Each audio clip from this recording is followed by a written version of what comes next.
So magpapalang araw sa ating lahat mga kapatid. Ako muli si Adrian Bernales ng Batch 3 at ito ang aking daily devotion. At ngayong araw ay pag-uusapan natin kung nagkakaproblema ba si Lord or peace.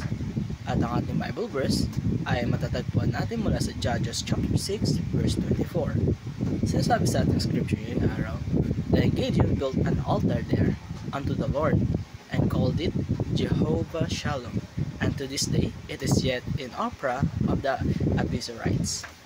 Kaya mga kapatid, pag sinabi natin Jehovah Shalom, ang ibig sabihin nito ay the Lord is peace. Kaya mga tanong mga kapatid ay, nagkakaroon nga ba ng problema si Lord? Sa dinami-rami ng problema natin sa buhay, sa family, sa studies, health, finances, relationships, ay minsan napapatanong na tayo kung Lord, hindi ka ba nababahala sa dami ng gulo ng mundo? Pero kung alam natin ang sagot nito ay kailanman hindi nagka-problema si Lord. Ang peace, ang kapayapaan ng Diyos ay hindi na simpleng katahimikan. Hindi ito gagaya ng peace and quiet na kailangan nating pag-aralan. Ang peace ng Diyos ay mas masalalim.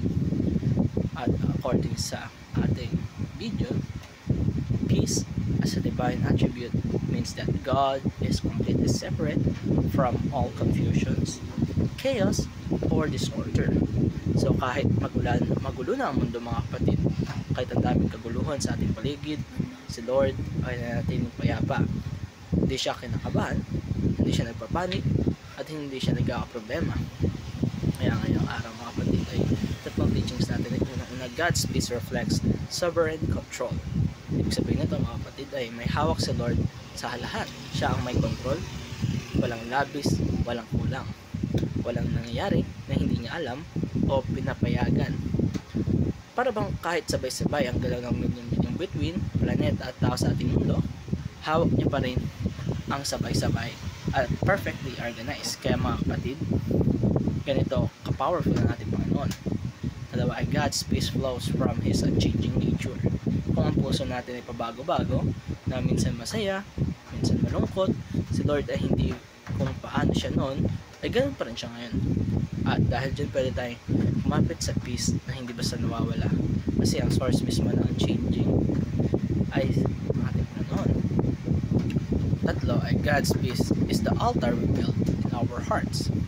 Tulad ni Gideon sa Judges chapter 6 verse 24, gumawa siya ng altar at tinawag niya iyon na Jehovah Shalom. Ang altar na iyon ay simbolo ng tiwala niya sa Panginoon sa gitna ng kabuluhan sa ating puso na kailangan natin magtayo ng altar ng kapayapaan. Yung peace na galing kay Lord, hindi sa paligid natin.